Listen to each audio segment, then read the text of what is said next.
할렐루야.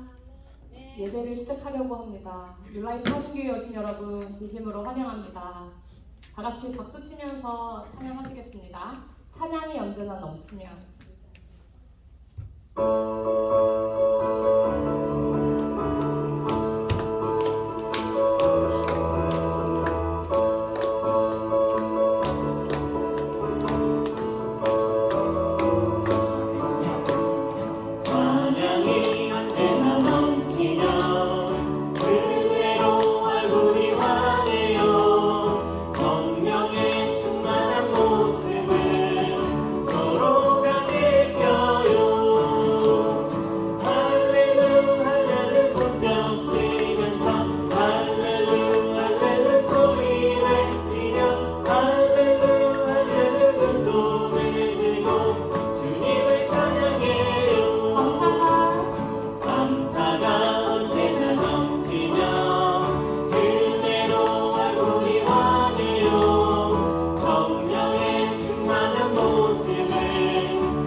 사도신경으로 신앙 고백하시겠습니다.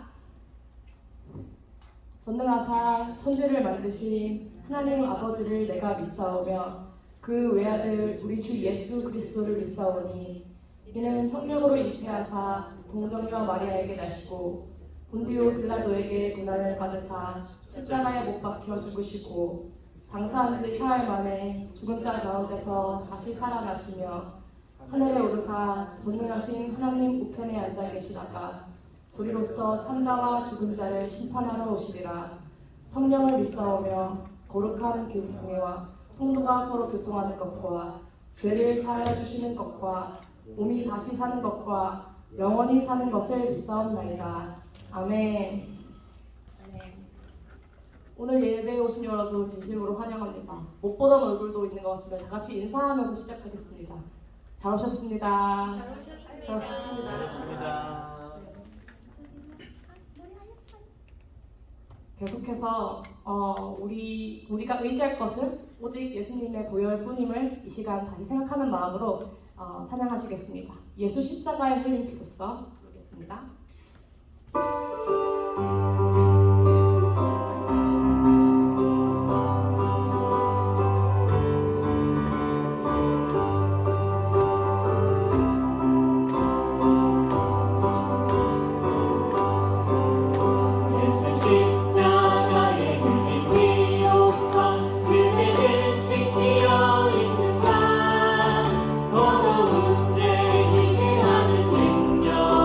그대는 참을지 않은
깨우고 주 손길 치료하네.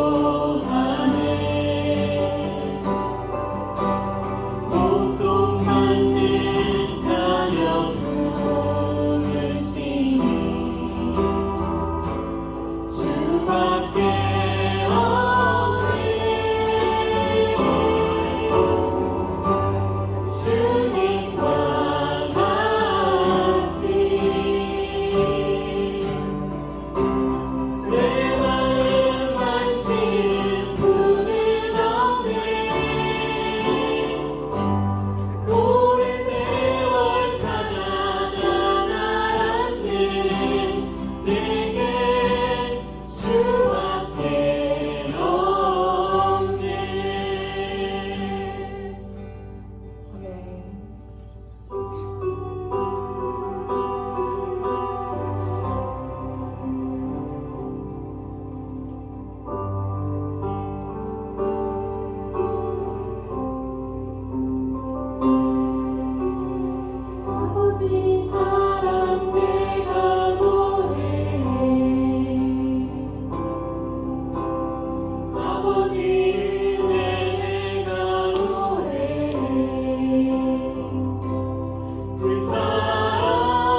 존귀하신 하나님 아버지, 이 세상에서 가장 귀하고 높으신 아버지의 이름을 찬양합니다.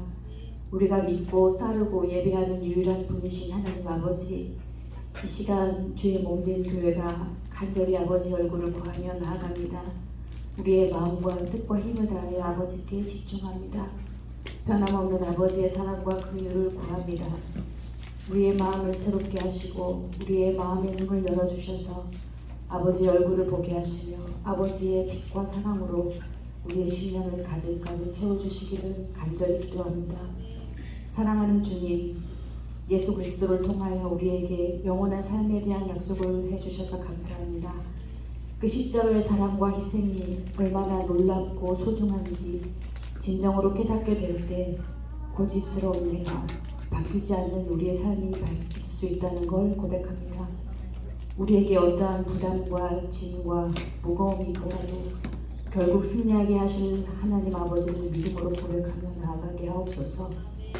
어떠한 상황에서도 죄로 인해 죽었던 우리가 주의 긍휼과 사랑 안에 지금 살아가고 있다는 사실을 잊지 않게 하옵소서. 항상 기뻐하라, 쉬지 말고 기도하라, 범사에 감사하라는 하나님의 뜻을 삶 가운데 순종하게 하옵소서. 선하신 아버지, 이 교회에 속한 모든 가정들과 자녀들을 축복하옵소서. 생업을 지켜주시고 믿음의 부유함도 허락하셔서 믿음으로 서로 사랑하고 믿음으로 인내하며 믿음으로 감사와 축복에 넘치는 가정 천국을 이루게 하소서. 지금 이 시간에도 이 지구 많은 곳에 어려움과 슬픔으로 고통당하고 있는 자들을 기억하소서. 특히 고난과 핍박 가운데 있는 주의 자녀들과 교회들을 붙잡아 주소서. 그들의 눈물과 기도에 속히 응답하시고 아버지의 영광을 나타내소서. 아버지의 마음이 있는 그곳에 그들과 함께 짐을 나눠지는 우리 교회가 되길 원합니다. 믿음과 힘을 주옵소서. 말씀을 전하시는 목사님께 영육간에 강건케 하시길 원합니다. 성도들을 위하여 기도하며 애쓰는 그 마음과 사역 가운데 주님의 은총이 언제나 함께 하시길 기도합니다. 길이요 진리요 생명이신 주님 말씀의 은혜와 능력이 목사님을 통하여 전하여질 때 우리의 심령이 찔림을 받아 진정한 회개가 있게 하시고 거듭남과 삶의 변화들이 일어나게 하시며 서로 사랑하고 용납하는 믿음의 공동체를 함께 이뤄가게 하소서. 주님보다 귀한 것은 아무것도 없습니다. 아무것도 아닌 우리를 위하여 모든 것을 내어주신 주님을 더욱 사랑하기를 원합니다. 무지하고 어리석은 저희들에게 당신의 사랑을 더 알려주시고 당신의 빛과 생명으로 채워주세요. 당신 없이는 우리는 살 수 없습니다. 우리는 아무것도 아닙니다. 우리의 구원자가 되어주시고 영원한 산 소망 되신 예수님의 이름으로 감사하며 기도드립니다.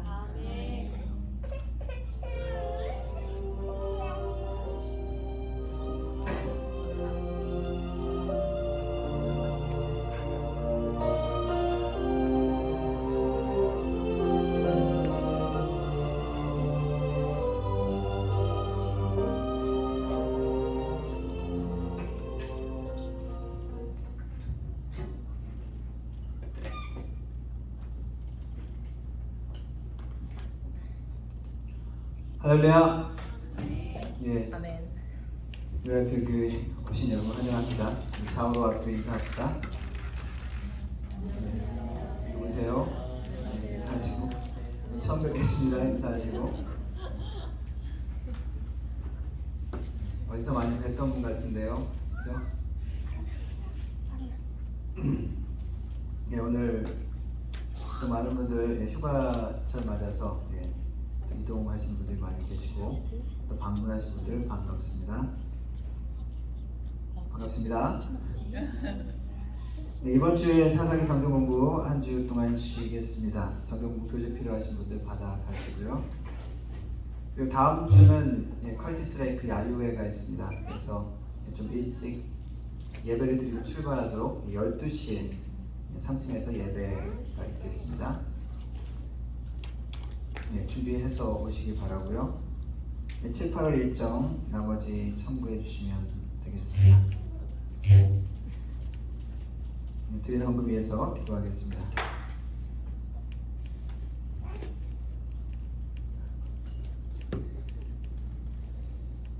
하나님 감사합니다. 주님의 백성들 한자리에 모여 또한 우리 주님의 이름을 높이며 우리의 하나님의 말씀 가운데 또한 주님과 만나기 위해 모였습니다. 하나님, 이 만남 가운데 주님 함께 하시고 하나님을 만나며 또한 주 안에서 성도들의 아름다운 교제가 될 수 있는 귀한 시간이 되게 하여 주옵소서. 하나님을 사모하여 주님의 말씀을 사모하여 여러가지 심령으로 주님 앞에 나옵니다. 하나님, 우리의 삶에 위로가 필요한 자들에게 주님 위로를 허락하시고 하나님의 격려가 필요한 자들에게 하나님의 격려를 허락하시며 새로운 하나님의 능력이 필요한 자들에게 하나님의 능력을 만날 수 있는 귀한 시간이 되게 하여 주옵소서. 빈손으로 오지 아니하고 예배 가운데 주님께 우리의 삶에서 드린 11조로 드리며 또한 감사의 예물을 드리며 공동체를 위하여 헌물을 드립니다. 하나님, 드려지는 헌물 가운데 우리의 마음과 정성도 주님께 상달되게 하여 주시고 우리의 찬양과 함께 우리의 모든 삶의 정성이 하나님 앞에 드려지는 우리의 삶이 될 수 있도록 도와주옵소서. 믿음으로 드렸습니다. 믿음으로 드린 손길 하나하나 축복하시고 삶의 모든 필요를 채워주시되 하나님이 모든 축복의 근원이신 것을 고백하오니 30배, 60배, 100배의 결실로서 우리의 영육 간에 하나님의 축복이 나타나며 만나며 누려질 수 있도록 도와주옵소서. 예배의 시종을 주님께 의탁드립니다. 성령 하나님 함께 하셔서 성령 하나님께서 우리 주님께만 영광되는 예배로 인도하여 주옵소서. 예배를 주님께 의탁하며 우리 주 예수 그리스도의 이름으로 기도드립니다. 아멘.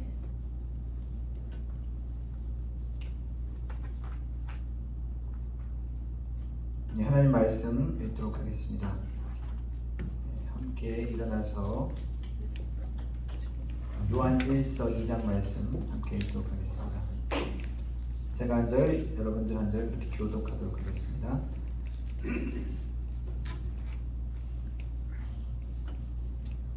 나의 자녀들아, 내가 이것을 너희에게 쓰면 너희로 죄를 범하지 않게 하려 함이라. 만일 누가 죄를 범하여도 아버지 앞에서 우리에게 대언자가 있으니 곧 의로우신 예수 그리스도시라. 그는 우리 죄를 위한 화목제물이니 우리만 위할 뿐 아니요 온 세상의 죄를 위하심이라. 우리가 그의 계명을 지키면 이로써 우리가 그를 아는 줄로 알 것이요 그를 아노라 하고 그의 계명을 지키지 아니하는 자는 거짓말하는 자요 진리가 그 속에 있지 아니하되 누구든지 그의 말씀을 지키는 자는 하나님의 사랑이 참으로 그 속에서 온전하게 되었나니 이로써 우리가 그의 안에 있는 줄을 아노라. 그의 안에 산다고 하는 자는 그가 행하시는 대로 자기도 행할지니라. 아멘.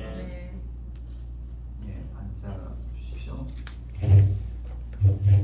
여기 영어로 한번 읽어보겠습니다. 우리 세 분들 열심히 크게 읽어주시기 바랍니다. My dear children, I write this to you so that you will not sin. But if anybody does sin, we have an advocate with the Father, Jesus Christ, the righteous one. He is the anointing sacrifice for our sins, and not only for ours, but also for the sins of the whole world. We know that we have come to know Him if we keep His commands. Whoever says, I know Him, but does not do what He commands is a liar. And the truth is not in that person. But if anyone obeys His word, love for God is truly made complete in them. This is how we know we are in Him. Whoever claims to live in Him must live as Jesus did. 아멘. 요한 1서는 사도 요한이 쓴 것으로 알려져 있습니다. 요한일서의 목적은 예수님을 믿고 생명, 영생을 얻기 위함이라 라고 분명하게 이야기하고 있습니다. 그리고 믿는 교회는 그것을 또 확증하기를 원하는 말씀에서 이 요한 1서의 말씀에 의미가 있습니다. 또한 당시에 요한 1서가 쓴 당시의 교회는 이단적인 가르침에 많은 도전들을 받고 있었습니다. 그래서 교회의 가르침에 대적하고 도전했던 이단들에 대한 경계의 목적과 함께 이단들에 대한 그런 가르침에 대한 경고 플러스 영생이 있음을 확증하는 것이 이 말씀의 목적입니다. 요한 1서가 사도 요한이 썼다고 생각하는 그 근거 중에 하나는 요한복음과 그 문체가 많이 비슷한 이유가 있습니다. 요한복음과 비슷하게 그 말씀을 시작하고 있죠. 요한일서는 태초부터 있는 생명의 말씀에 관하여는 우리가 본바요 눈으로 본바요 자세히 보고 우리 손으로 만진 바야 그러면서 고백하고 있습니다. 요한복음의 시작도 비슷하게 시작하고 있죠. 태초에 말씀이 계시니라. 이 말씀이 하나님과 함께 계셨고 이 말씀이 곧 하나님이시고 이 말씀 때문에 모든 만물이 지어졌다라고 고백하는 것이 요한복음의 시작입니다. 결국 창세기 1장의 말씀, 하나님의 천지창조와 연결되는 것이죠. 이 의미는 말씀이신 예수님을 고백하는 것입니다. 다시 말해서 창조주 예수님을 고백하는 것이죠. 예수님은 그냥 인간이셨던 분이 아니라 바로 창조주셨다라는 것입니다. 그리고 말씀이었다는 표현은 무엇입니까? 로고스, 우주의 원리, 그 모든 것들을 붙들고 있는 창조주 대신 그분, 말씀, 로고스, 그분이 바로 예수님이라는 고백입니다. 그래서 요한 1서는 그 창조주 되신 예수님을 인격자로서 우리와 사귐과 만남이 있는 그러한 대상으로 설명을 하고 있습니다. 그래서 하나님과 사귐이 되는 그 모습이 예수님을 통해서 우리에게 만나주신 것이죠. 그래서 예수님은 창조주, 영이신 아주 높으신 분뿐만 아니라 인격적으로 우리가 만나고 교제할 수 있는 분이 됐다는 것을 고백하는 것입니다. 그래서 요한 1서에도 요한복음과 마찬가지로 생명, 빛, 진리 이런 주제어가 계속 등장합니다. 요한복음이 다른 공간복음하고 좀 다른 거는 다른 공간복음은 예수님의 그 전기처럼 쭉 이렇게 처음부터 그렇게 설명되어져 나오는데 예수님의 탄생 이야기든지, 그런데 요한복음은 좀 추상적으로 시작하시죠. 그래서 태초에 말씀이 계시다라는 그런 하늘의 그 영광스러운 모습을 먼저 설명을 합니다. 그래서 결국에는 우리에게 오신 이 예수님이 얼마나 귀한 분이신지, 어떤 분이신지를 설명하는 것입니다. 또한 이 말씀 가운데는 강한 대조로 설명하는 것이 있습니다. 하나님은 빛이시고 그리고 죄는 어둠이다 라는 그런 요한복음의 그런 설명과 비슷한 그런 빛, 어둠 이런 강한 대조의 말씀이 있고, 또 후반에는 말씀과 행함에 대한 대조가 있습니다. 자녀들아 우리가 말과 혀로만 사랑하지 말고 행함과 진실함으로 하자. 말로 하는 것, 그것은 행함에 대비해서 설명을 하고 있죠. 그래서 결국 이 말씀에서 설명하는 것은 무엇이냐 하면은 이 예수님을 통해서 우리가 구원 얻은 것으로 끝나는 것이 아니라 그 예수님을 만난 우리의 삶이 구원 얻어서 천국 받았다, 천국으로 가는 보장을 받았다는 것이 아니라 계속적인 주님과의 만남 가운데 영적 진보가 있다는 것입니다. 성숙이 기대되는 삶이 우리의 삶이라는 것입니다. 그래서 지난주에 선언에서 하나님과의 사귐, 코이노니아에 대해서 설명을 했죠. 그 사귐의 근거는 무엇입니까? 우리가 죄를 용서받았다는 것이죠.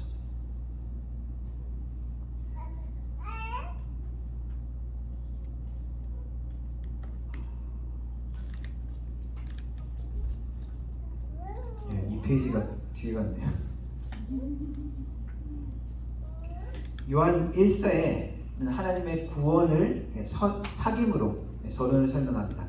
그러면서 중요한 두 가지를 이야기하는데, 요한 1서의 전체적인 구성을 보면은 첫 번째 부분에는 하나님은 빛이시다라는 주제로 설명을 하고 있고, 두 번째 후반에는 하나님은 사랑이시다라는 주제로 두 가지로 그렇게 크게 분리해서 설명을 합니다. 너희가 듣고 너에게 전한 소식은 이것이니라고 하는 시작되는 그 단락이 두 번 나옵니다. 그래서 1장 5절에 나오고 3장 13절에 그렇게 나오면서 두 가지로 크게 분류를 합니다. 하나님은 빛이시기에 우리 보고 어떠라고 이야기하시는 것입니까? 이제 빛 가운데로 살아라. 어둠 가운데, 죄 가운데 더 이상 너희들이 머물러 있을 사람들이 아니다라고 부르시는 것입니다.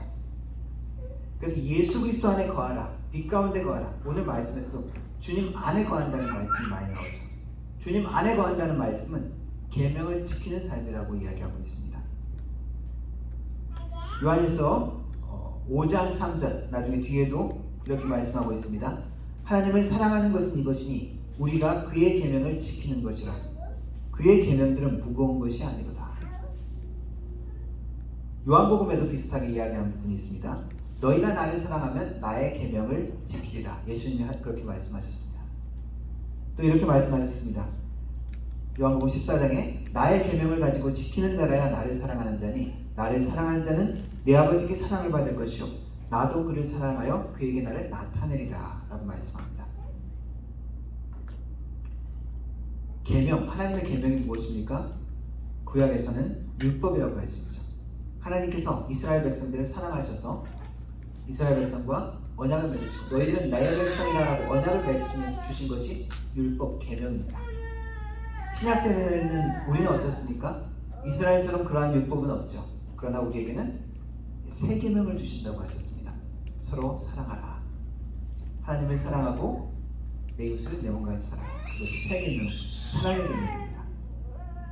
그런데 계명대로 사는 건 쉽지는 않죠. 왜 그렇습니까? 계명대로 하나님 말씀대로 사랑의 그 원리대로 사랑의 계명대로 사랑을 해가면서 살라고 하다 보니까 때로는 손해봐야 되고 때로는 희생해야 되고 때로는 내가 헌신하고 나누어야 되는데 그러면서 보상은 없는 것 같고 그래서 현실은 어떻습니까? 한숨 나기도 하고 눈물 나기도 하는 것이 또한 우리의 현실이기도 합니다. 그런데 이 계명이라는 것, 계명을 지킨다는 것은 오늘 말씀에도 그렇지 무거운 것이 아니다라고 표현했죠. 예수님께서도 말씀하셨습니다. 수고하고 무거운 짐진 자들아 다 내게로 오라 내가 너희를 쉬게 하리라. 내 짐을 지라고 이야기하시면서 뭐라고 이야기하십니까? 내 짐은 쉽고 가볍다라고 이야기하십니다. 이것은 계명을 주시니까 어떤 분이신지 우리가 깨달을 때 그 짐이 다르게 느껴진다는 것입니다. 제가 어릴 적에 학교 선생님들한테 심부름을 이렇게 심부름을 시키면은 아주 기분이 좋았어요. 심부름은 아무나 안 시키거든요. 이렇게 반장이나 이렇게 학급 뭐 위원 이런 애들한테 꼭 시킨다고요. 공부 못하는 애들한테 안 시켰어요. 말하자면 우리에게 사명을 주시고 계명을 주셨다는 것은 우리를 특별하게 취급하신다는 것입니다. 너희들은 그냥 아무렇게나 살아야 될 사람이 아니라 내 자녀들이야 라고 부르시는 것이죠. 그래서 우리의 계명을 주신 이가 누구신지 우리가 깨닫는다면 그리고 그 주님의 은혜를 우리가 깨달으면 깨달을수록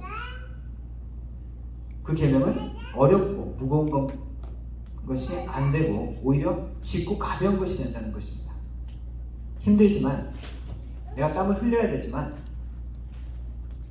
주님의 계명을 지키는 기쁨이 내 속에 있다는 것입니다.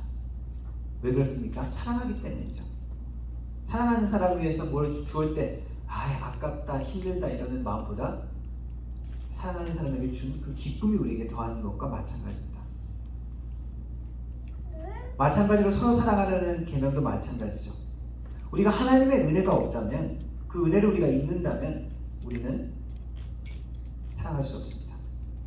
하나님의 은혜와 긍휼로 우리가 서로를 바라볼 수 없기 때문이죠. 우리는 하나 될 수 없습니다. 왜 그렇죠? 서로의 모습을 보면 이기적인 모습이 보이기 때문에 교만한 모습이 보이기 때문에 보기 싫죠. 그리스도의 향기만 나야 되는데 그게 아니라 자꾸 대하고 만나다 보면 인간적인 냄새가 납니다. 하나님의 은혜 없이 하나님의 긍휼하심을 우리가 만남 없이는 우리가 하나 될 수 없고 서로 사랑할 수 없습니다. 계명을 지키는 것도 마찬가지입니다. 계명을 지킨다는 것은 하나님과 사귐이 있다는 것이죠. 빛 가운데 들어간다는 것입니다. 그것은 우리가 우리의 죄에 대한 문제를 하나님 앞에 내어놓는 것을 의미합니다. 정직한 것, 그 표현이 sincere라는 그런 그 단어가 있죠. 이것이 라틴어로는 sine하고 sera라는 말이 두 개 겹쳐진 말인데 하나는 없다라는 의미가 있고 하나는 왁스라는 의미가 있답니다. 그래서 왁스가 없는 이라는 의미가 sincere라는 의미라는 것이죠. 고대 로마에서 이렇게 조각가들이 조각을 하면은 조각을 하다가 이렇게 흠집이 나면은 그것을 감추기 위해서 왁스를 바른답니다. 근데 나중에 그게 햇빛에 드러나면 이렇게 다 결국엔 드러나는 것이죠. 그래서 감추기 위한 것이 그런 것인데 왁스인데 감추지 않는 것, sincere라는 것이죠. 우리가 빛 가운데 들어가면 하나님 앞에 감출 수가 없습니다.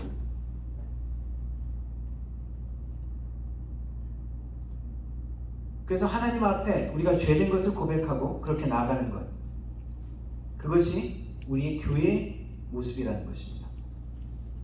여전히 성화되지 못한 우리의 불완전한 모습도 있지만 우리 교회는 어떤 곳입니까? 완전한 자들이 아니라 그 불완전한 모습들 가운데 하나님의 용서하심을 고백하고 선포하고 서로 그 긍휼하심을 연습하는 모임이죠.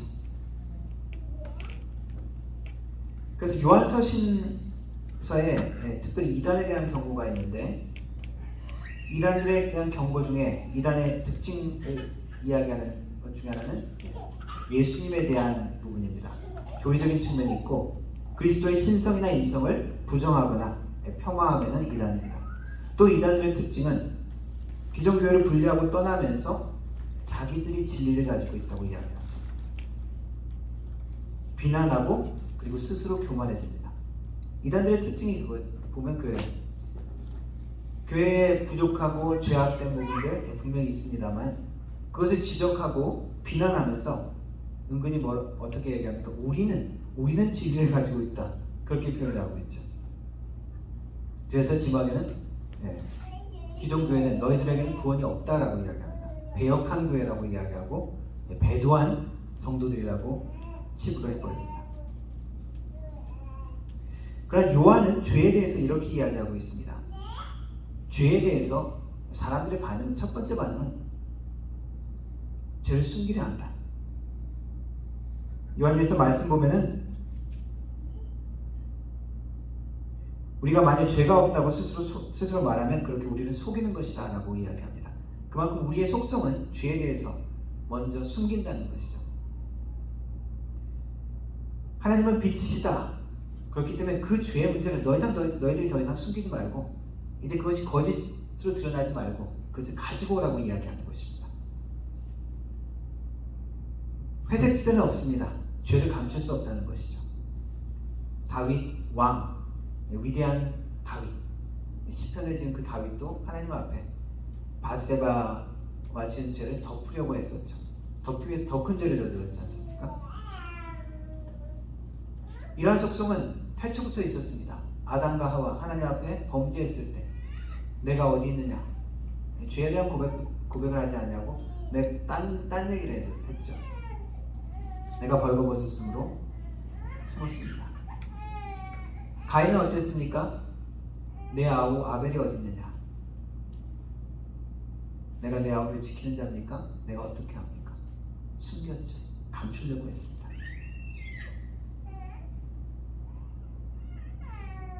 출애굽 가운데 모세의 형 아론은 우상 금송아지를 만들고 어떻게 변명했습니까? 백성들이 금부치하고 그것을 다 가져와서 하나님 앞에 바치로 가져왔는데 그것을 불에 집어넣으니까 그게 금송아지 모양이 됐다, 그렇게 변명했죠. 사울 왕은 어떻습니까? 하나님이 다 멸하라면 멸하지 않고 살려둔 것을 사무엘 선지자가 지적하니까 이거 하나님 앞에 바치려고, 그냥 죽이면 아깝잖아요. 그러니까 하나님 앞에 바치려고 놔뒀다, 변명했죠. 하나님의 말씀은 우리의 그러한 속성을 아시는 우리 하나님은 빛이다. 그래서 빛 앞에 우리가 자꾸 나오라고 이야기하십니다. 그리고 우리가 죄를 고백할 수 있다고 이야기를 합니다. 요한일서 1장 9절, 만일 우리가 죄를 자백하면 그는 미쁘시고 의로사 우리 죄를 사하시며 우리를 모든 불의에서 깨끗하게 하실 것이요. 하나님은 우리의 죄의 문제 해결책을 허락하셨습니다. 모든 불의에서 우리를 깨끗게 하신다고 이야기하십니다. 우리는 죄를 고백하고 하나님은 그 죄의 문제를 해결하시는 것입니다. 죄를 정복하시는 것입니다. 오늘 말씀에서도 그 죄에 대해서 이야기하면서 예수님은 어떻게 표현하냐면 대언자 그리고 화목제물로 표현하고 있습니다. 그 죄에 대한 문제를 해결하시는 하나님의 방법으로 예수님을 보내신 것을 이야기하고 있죠. 사람들은 모두 다 구애를 하게 되어 있습니다.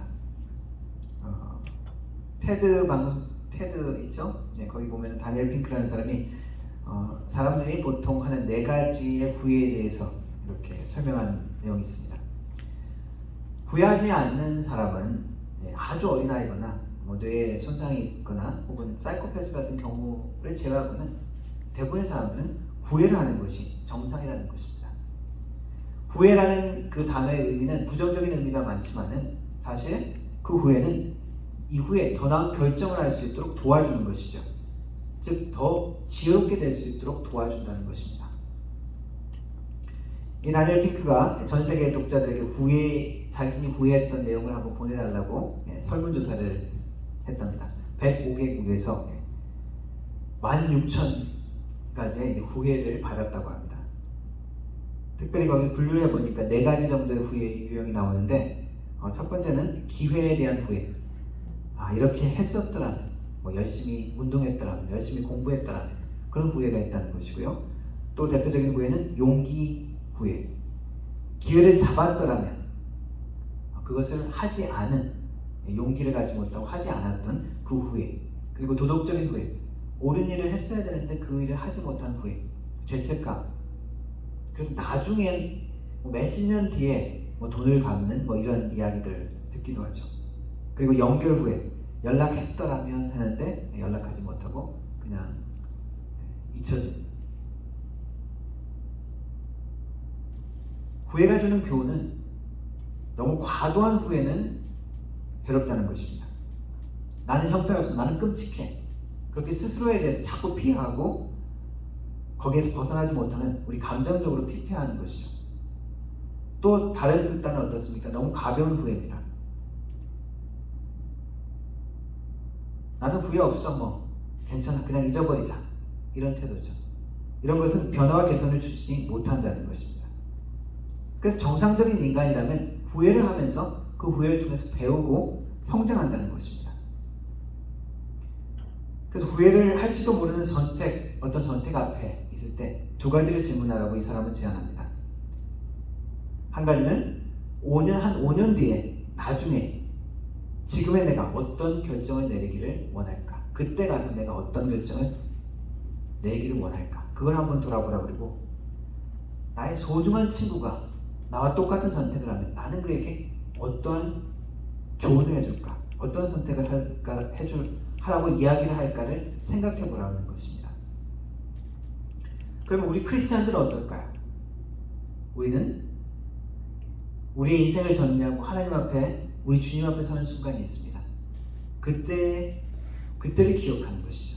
그 순간에 후회하지 않을 것. 그리고 사랑하는 우리 주님께서 우리에게 뭐라고 하시는지, 지금 이 순간에 내 마음속에 있는 성령께서 뭐라고 하시는지 우리는 돌아보는 것이 필요할 것입니다. 그리스도인들에게 죄라는 것은 단순히 외적인 행동이라기보다도 내적인 것이 더 근본적인 것이죠. 내적인 하나님에 대한 반항입니다. 내 욕심을 따르는 것입니다. 하나님의 법에 순종하는 것이 아니라 내 방식대로 하기를 원하는 것이죠. 사사기의 시대를 어떻게 이야기합니까? 그때에 왕이 없으므로 사람들이 자기 소견에 옳은 대로 행하였다. 사사기의 그 이야기들이 어떻습니까? 암울하죠. 반복되는 죄악 속에 빠져있는 모습입니다. 우리의 왕이 누구신지, 나는 우리의 왕이 있는 것을 생각하고 행동하는 사람인지, 아니면 나는 왕 없이 그냥 독립적으로 사는 사람인지. 우리는 독립된 존재가 되기를 원하는 마음이 있지만은 하나님 앞에서 이 독립하려고 하는 것이 곧 죄라고 이야기하고 있습니다. 하나님 앞에서 행하는 것, 이것은 억지로 의무감이 아니라 우리의 마음 가운데 사랑으로 우리에게 원하기를 원하시는 것입니다. have to가 아니라, 노예들은 have to죠. 그냥 해야 됩니다. 현재 직장인들 같으면은 need to, 그냥 해야 되니까 그 정도로 이야기할 수 있겠죠. 그러나 우리 크리스찬들에게 하나님 앞에서 행하는 것은, 하나님이 원하시는 것은 want to입니다. 하나님이 주시는 그 마음 가운데 내가 주님 안에 있으면은 내가 원하게 된다는 것이, 계명을 따르기를 원한다는 것이죠. 기쁨으로 감사함으로 따른다는 것입니다. 그리스도인들에게 있어서 죄는 하나님과 함께 동행하지 않는 것입니다. 그리고 죄의 결과가 있죠. 아브라함은 잘못된 자기 인간적인 선택으로 이집트로 내려갔습니다. 그 결과가 어떻습니까? 자기 아내를 빼앗길 뻔했습니다. 그죠? 가정이 풍지박산 날 뻔했습니다. 또한 자기의 생각으로 하나님의 약속의 아들을 기다리지 못하고 하갈을 취했죠. 그래서 어떻게 됐습니까? 가정 불화가 또 일어났습니다. 또 가정이 깨질 뻔했죠. 그리고 대대 역사적으로 이스라엘과 이스마엘 자손의 대립과 전쟁이 생겼죠. 다윗도 죄를 범했을 때 하나님이 결국엔 용서하시죠. 용서하셨습니다. 그러나 다윗은 그 죄에 대한 결과를 책임져야 했죠. 다윗의 집안에 대대로 그 집안의 그 아들들이 서로 죽고 죽이고 비극적인 일들이 있었습니다. 하나님이 용서하셨지만 하나님은 결과에 대해서 책임을 지게 하시는 경우가 있습니다. 우리의 죄에 따라서요. 베드로도 예수님을 3번 부인했습니다. 수치와 괴로움 가운데 통곡하면서 베드로는 울었습니다. 예수님이 다시 만나서 부활하신 후에 내 양을 먹이라 그렇게 해주셨을 때까지 얼마나 괴로움을 겪었겠습니까? 죄에 대한 설교를 하는 목사님에게 어떤 교인이 짜증을 내면서 화를 내면서 아니 왜 계속 믿는 우리에게 죄에 대해서 이야기합니까? 결국 믿지 않는 자들의 죄와 우리 믿는 자들의 죄는 결국 다른 거 아닙니까? 왜 그렇게 불편하게 그렇게 하십니까? 목사님의 대답이 다 분명히 다릅니다. 우리 믿는 자들의 죄악은 믿지 않는 자들의 죄악보다 더 심각한 것입니다. 그렇습니까? 그렇다는 것을 우리는 깨우쳐야 합니다. 이스라엘 백성 하나님의 자손들이잖아요. 하나님의 백성들이잖아요. 하나님이 특별하게 편애한 것 같다고 우리는 하나님 불공평하다라고 생각할 수가 있습니다. 그러나 이스라엘 백성들의 모습을 보십시오. 이스라엘의 죄악에 대해서 하나님이 용서하셨죠. 그러나 잘 봐주셨습니까? 이스라엘 역사를 보면은 아주 그냥 비참한 것 같죠.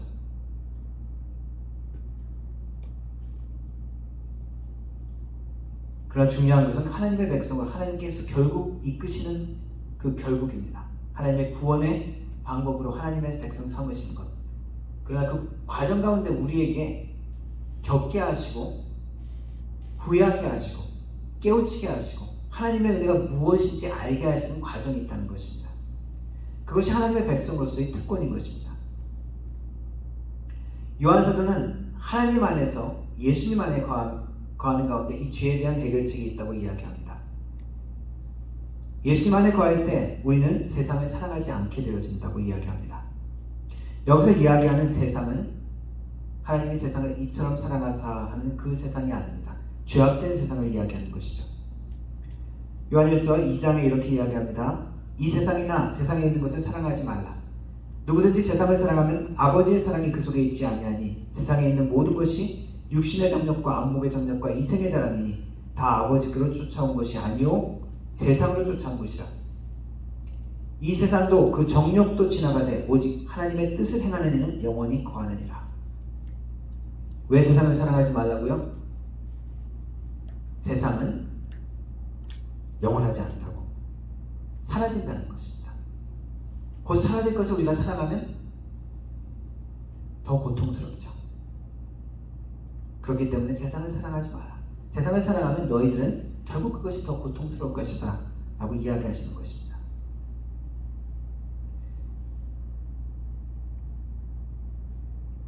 1장 7절에는 그가 빛 가운데 계신 것 같이 우리도 빛 가운데 가면 우리가 서로 사귐이 있고 그 아들 예수의 피가 우리의 모든 죄를 깨끗하게 하실 것이요 라고 이야기하고 있습니다. 우리가 죄를 지었을 때마다 하나님 앞에 나와서 그 죄의 문제를 해결하고 그리고 계속 예수님 안에 거하는 것이 세상을 사랑하지 않냐고 하나님 안에 거하는 방법이라고 이야기합니다. 세상을 사랑치 말라 하는 것은 하나님이 이스라엘 백성에게 약속의 땅을 주시고 하나님의 언약 백성 삼으실 때 하신 말씀과도 일치합니다. 신명기 7장에 이렇게 이야기하십니다. 하나님의 언약을 주시면서 하나님의 백성에게 이야기합니다. 내 하나님 여호와께서 그들을 내게 넘겨 내게 치게 하시리니 이스라엘 이 가나안 땅을 정복하게 허락하신다는 것입니다. 그때 너는 그들을 진멸할 것이라. 그들과 어떤 언약도 하지 말 것이요 그들을 불쌍히 여기지 말 것이며. 이 말은 죄를 미워하라는 것입니다. 죄에 대한 문제를 깨끗이 해결하라는 말씀입니다. 죄에 대한 것과는 타협하지 말라는 것입니다. 결국 이스라엘 백성들이 약속의 땅에 들어갔습니다. 정착했습니다. 어떠한 일이 있었느냐? 사사기서에 나오죠. 여호와의 사자가 사사기 시대에 나타나서 이야기를 합니다. 내가 너희를 애굽에서 올라오게 하여 내가 너희의 조상들에게 맹세한 땅으로 들어가게 하였으며 또 내가 이르기를 내가 너희와 함께한 언약을 영원히 어기지 아니하리니 너희는 이 땅의 주민과 언약을 맺지 말며 그들의 제단을 헐라 하였거늘 내가 너희와 맺은 언약은 내가 영원히 잊지 않고 지키겠다. 어기지 않겠다. 너희들은 이 땅 거민의 죄악된 그런 습관들과 언약을 맺지 말라. 그들의 제단을 헐라. 죄악된 문제를 해결해라. 하나님의 백성으로 살라 라고 하셨다는 것입니다. 하였거늘 너희가 내 목소리를 듣지 아니하였으니 어찌하여 그리하였느냐. 그러므로 내가 또 말하기를 내가 그들을 너희 앞에서 쫓아내지 아니하리니 그들이 너희 옆구리에 가시가 될 것이며 그들의 신들이 너희에게 올무가 되리라. 하나님의 사랑하시는 백성입니다. 근데 하나님이 이스라엘 죄악된 선택 가운데 하시는 말씀이 세상을 사랑한 그들의 결과에 대해서 이렇게 말씀하시는 것입니다. 죄의 양상은 처음에는 작은 것을 허용하게 되어집니다. 그런데 점점 악화되어지죠. 상황이 악화되어집니다. 중독과 마찬가지입니다. 처음에는 내가 선택해서 그것을 하죠. 그런데 나중에는 무의식적으로 내가 그것을 하고 있습니다. 결국에는 나중에는 어떻게 되느냐? 그것이 상황이 더 악화되면은 그것이 없으면은 허전하고 무료하고 비어있는 것 같은 것이죠. 괴롭게 되어지는 것입니다. 중독 증상과 마찬가지로 나중에는 거기에 사로잡히게 되는 것이죠. 로마서의 표현은 우리의 죄의 문제를 이렇게 표현합니다. 하나님께 복종하려 하지 않는다라고 하는 우리의 의지에 대해서 이야기하고 또 복종할 수도 없게 된다라고 또 이야기합니다. 죄에 대한 상태를 이야기하는 것입니다. 처음에는 우리가 죄를 선택하지만 나중에는 죄가 우리를 붙들어매는 상태가 된다는 것입니다. 이스라엘 백성들의 상태가 종종 이러한 상태에 머물렀습니다. 그래서 하나님은 하나님의 방법대로 이스라엘 백성을 결국 이방 나라의 지배하에 있게 하셨죠. 그리고 결국 이스라엘 역사를 통해서 보여주시는 것은 무엇입니까? 너희 힘으로는 할 수 없다. 그래서 예수님을 보내주신 것이죠. 이스라엘 백성들 나름대로는 이유가 많았을 수 있습니다. 하나님 이래서 안 됩니다. 하나님 저래서 안 됩니다. 지금 상황을 보십시오. 꼭 저들을 다 멸해야 됩니까? 지금 이렇게 있어도 우리가 살기 좋은데. 그래서 그들이 선택한 것이 이 가나안 족속들을 그대로 두고도 우리가 하나님을 잘 섬길 수 있을 것 같다라고 생각했던 것 같습니다. 타협인 것이죠. 변명인 것입니다. 결국 세상을 사랑한 것입니다. 그러나 우리가 기억하기를 원하시는 것은 세상에 대한 사랑은 하나님에 대한 사랑을 잃어버리게 만든다는 것입니다. 하나님의 자녀들에게 우리에게 말씀하시는 것은 세상을 바라보지 말고 하나님 안에 예수 그리스도 안에 걸으라는 것입니다. 마가복음의 씨 뿌리는 자의 비유처럼 세상에 대한 염려 그리고 세상에 대한 유혹은 그것이 우리 삶에 들어오면 우리는 하나님의 뜻을 행하지 못하고 열매 맺지 못하게 되어집니다.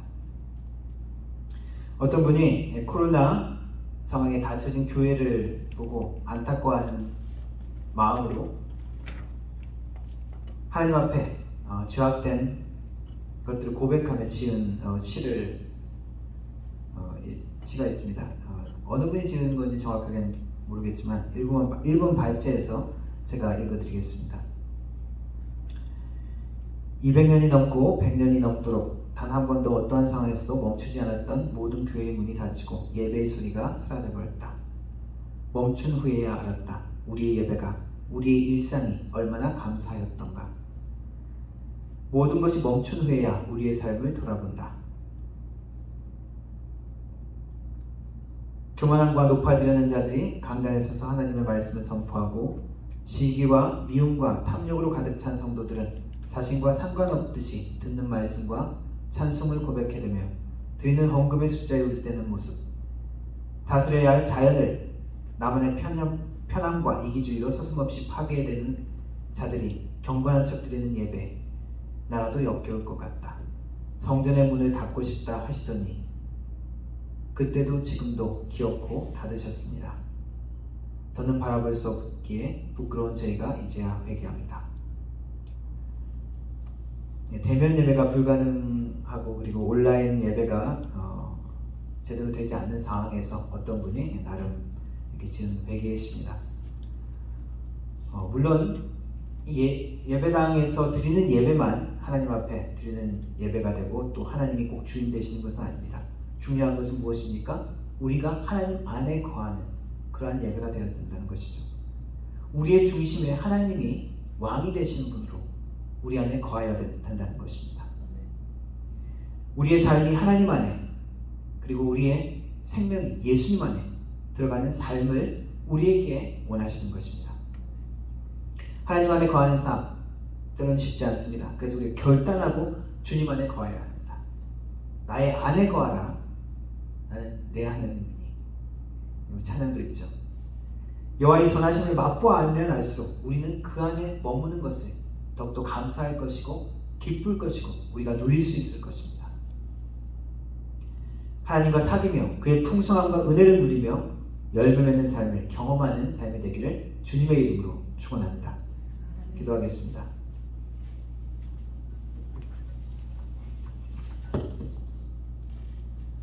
하나님 감사합니다.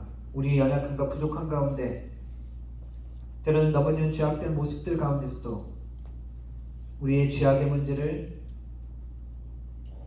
해결하여 주시고 예수 그리스도를 통하여 우리를 하나님과 다시 사귐이 있는 관계로 불러주시니 감사합니다. 주님 안에 거할 수 있게 하여 주시고 주님을 사랑함으로 하나님의 계명 가운데 계명을 지킬 수 있도록 도우시고 또한 세상을 사랑하지 아니하고 우리 주님만 사랑하며 죄악을 떠나 거룩한 백성으로 살아가는 하나님의 교회, 하나님의 사람 될 수 있도록 하나님 도와주옵소서. 예수님의 이름으로 기도합니다. 아멘.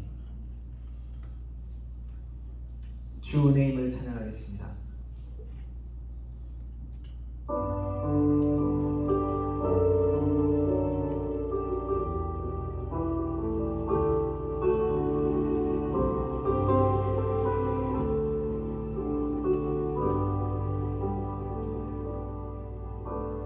주 나의 모습 보내 사랑 나의 맘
지금은 우리 주 예수 그리스도의 은혜와 성부 아버지 하나님의 놀라우신 사랑과 성령님의 위로 교통 충만하신 은사가 주님 안에 거하며 주님의 계명을 지키며 세상을 하나님의 이름으로 사랑하지 않기를 다짐하는 머리 숙인 모든 성도들 머리 위에 영원 무궁토록 함께 하실지어다.